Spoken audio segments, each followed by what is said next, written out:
ሰላም ጤና ይስጥልን ውድ በሀገር ውስጥና በመላው ዓለም የምትገኙ ተከታታዮቻችን ከአዋጅ ሚዲያ የዕለቱን አበይት ዜናዎችና ትኩስ መረጃዎችን ይዘንላችሁ ቀርበናል። አብራችሁን ቆዩ። በቅድሚያም ዋና ዋናዎቹን እነሆ። ሰበር ዜና። በትግራይ ክልል የተለያዩ ጥቃቶችን በመፈጸም ህዝብን ለማነሳሳት የተወጠነ ሴራ መኖሩን ምንጮች ገለጹ። በህወሓት አመራሮች ዘንድ በቅርቡ በሸረሪና በኩል ከተካሄደው ውጊያ በኋላ የትግራይ ወጣት ዳግም ወደ ጦርነት የመግባት ፍላጎት እንደሌለው መረጋገጡንና ይህም በቡድኑ ዘንድ ከፍተኛ ስጋት መፈጠሩን ምንጮች ለአዋጅ ሚዲያ ገልጸዋል። በዝርዝር እንመለከተዋለን። በሌላ ዜና ህወሓት የሚፈጸምብኝን ከባድ ጥቃት ዓለም አቀፉ ማህበረሰብ ያስቁምልኝ ሲል በዲፕሎማሲ ነገሮች እንዲፈቱ ጣልቃ ይግባ ሲል ጥሪ አቅርበዋል። ትሰሙታላችሁ። ይህ በእንዲህ እንዳለ የኤርትራና ኢትዮጵያ አጠቃላይ ግንኙነት ወደ ውጥረት እየተሸጋገረ ነው። ሻዕቢያ የቀይ ባህርን ህልውና ለማስከበር ለምትፈልገው ኢትዮጵያ ሳንካና እንቅፋት ለመሆን በውስጥ ብጥብጥ እየፈጠረ መሆኑ ተሰምቷል። በዝርዝር እንመለከተዋለን። ቻናሉን ሰብስክራይብ፣ ቪዲዮውን ላይክ እና ሸር በማድረግ እስከ ፍጻሜው አብራችሁን እንድትቆዩ እንጠይቃለን። ወደ ቀዳሚው ጉዳያችንም እንሻገራለን። ሰበር ዜና። በትግራይ ክልል የተለያዩ ጥቃቶችን በመፈጸም ህዝብን ለማነሳሳት የተወጠነ ሴራ መኖሩን ምንጮች ገለጹ።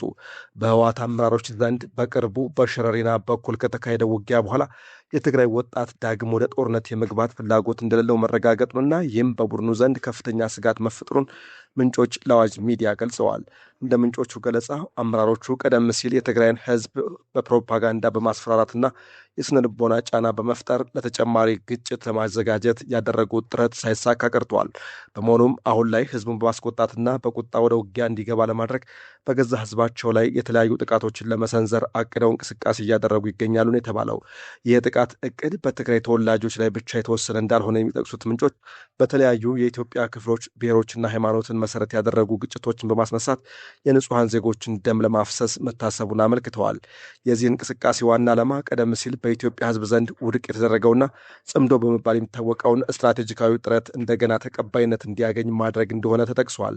እንደነዚህ ያሉ ሴራዎች ከዚህ ቀደም በሐውዜን የተፈጸሙና ደርግን ለመገልበጥ የታሰቡ ተመሳሳይ ታሪካዊ ክስተቶች የሚያስታውስ መሆናቸውን የገለጹት ምንጮች የኢትዮጵያ ህዝብና የሚመለከታቸው አካላት ሁኔታውን በንቃት ሊከታተሉት እንደሚገባ አሳስበዋል።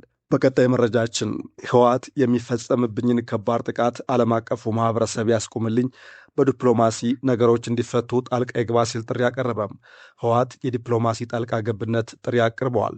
ህወሓት በትግራይ የተፈጠረ ነው ባለው የጸጥታ ችግር ላይ ዓለም አቀፉ ማህበረሰብ ተጨማሪ ዲፕሎማሲያዊ ሚና እንዲወስድ ጥሪ ማቅረቡ ተገልጿል። ቡድኑ የሚለው ጥቃት እንዲቆምና አለመግባባቶች በውይይት እንዲፈቱ ዓለም አቀፉ ማህበረሰብ ጫና እንዲያደርግ ነው። ይህ ጥሪ በትግራይ የተፈጠረው የፖለቲካና የጸጥታ ውጥረት በውይይት እንዲፈታ የሚቀርብ አቋም መሆኑ ተጠቁሟል። ህወሓት በመግለጫው የፌዴራል መንግስት በክልሉ ጥቃት እያደረሰ ነው ያለ ሲሆን ዓለም አቀፉ ማህበረሰብ ዝምታውን እንዲያቋርጥ ጠይቋል። በተቃራኒው የፌዴራል መንግስትና ደጋፊዎቹ በትግራይ ያለውን የጸጥታ ሁኔታ በተለያየ መልኩ የሚያብራሩ ሲሆን በአካባቢው ያለው ውጥረት በፖለቲካዊና በዲፕሎማሲያዊ መንገድ እንዲፈታ የሚቀርቡ ጥሪዎች እየተበራከቱ ናቸው። በዚህ አውድ የ2018ቱ የፕሪቶሪያው ስምምነት ትግበራ እንደ ዋነኛ መፍትሄ አማራጭ ይነሳል። ስምምነቱ የተኩስ ማቆምና ግጭቱን ማቋጨት ያለመ ሲሆን የቀሩ የፖለቲካና የጸጥታ ጉዳዮች በውይይት እንዲፈቱ የሚጠይቁ ወገኖች እየተበራከቱ ናቸው። የጦርነት አማራጭ በሀገር ውስጥ ችግሮችን ከመፍታት ይልቅ ተጨማሪ ሰብአዊና ኢኮኖሚያዊ ዋጋ ሊያስከፍል እንደሚችል በተለያዩ ወገኖች ይነሳል። በመሆኑም የፖለቲካ ኃይሎች ልዩነታቸውን በውይይት እንዲፈቱ የሚቀርበው ጥሪ በቀጣይ የሚኖረው ሚና አስፈላጊ ነው እየተባለ ነው። በተለይም የትግራይ ህዝብ ተጨማሪ የግጭት ዋጋ እንዳይከፍል የሚያስችል የፖለቲካ መፍትሄ መፈለግ ዋነኛ ትኩረት እንዲሆን የሚጠይቁ ድምፆች ተበራክተዋል። በተመሳሳይም የክልሉን ሰላምና መረጋጋት የሚጎዱ የትጥቅ ግጭቶች እንዳይቀጥሉ የሚጠይቁ አቋሞችም ተሰምተዋል። የአሁኑ የዲፕሎማሲ ጥሪ በተጨማሪ የኢትዮጵያ የውስጥ ፖለቲካ ጉዳዮች በውይይት እንዲፈቱ የሚቀርበውን ሀሳብ እንደገና ወደ ውይይት መድረክ አምጥቷል ነው የተባለው። ቀጣይ የሚኖረው ሂደት ግን በሁለቱም ወገኖች የሚወሰዱ የፖለቲካና የደህንነት እርምጃዎች ላይ የሚመሰረት ይሆናል። በቀጣይ መረጃችን ውድ ተከታታዮቻችን አሁን ደግሞ በዝርዝርና በትንታኔ መልክ የምንመለከተውን ዘገባ እናቀርባለን። በኤርትራና ኢትዮጵያ ድንበሮች አካባቢ ውጥረት መንገሱ ተሰምተዋል። ኢትዮጵያን የባህር መስመር በህገወጥ መልኩ የያዘችው ኤርትራ የኢትዮጵያን የባህር በር የማግኘት መብት ሙሉ በሙሉ በማፈን ላይ ትገኛለች። በኢትዮጵያና ኤርትራ መካከል በቅርቡ የታየው የፖለቲካና የዲፕሎማሲ ውጥረት የክልሉን የደህንነት ሁኔታ እንደገና ወደ ዋና አጀንዳነት አምጥቶታል ተብሏል። የሁለቱ ሀገራት መሪዎችና ባለስልጣናት ስለ ወደብ ሉዓላዊነት፣ የቀይ ባህር ፍላጎትና የደህንነት ጉዳዮች የሚሰጧቸው መግለጫዎች የግንኙነቱን መሻከር ይበልጥ እያሳዩ ስለመሆናቸው የዘርፉ ተንታኞች ይናገራሉ። የጉዳዩ ዋነኛ መነሻ የሆነው የኢትዮጵያ የባህር በር የማግኘት ያላት ፍላጎት በይፋ ማንሳቷ ነው። ኢትዮጵያ የባህር በር ጉዳይ ለኢኮኖሚ ልማቷና ለረጅም ጊዜ ብሔራዊ ጥቅሟ ወሳኝ መሆኑን ስትገልጽ ቆይታለች።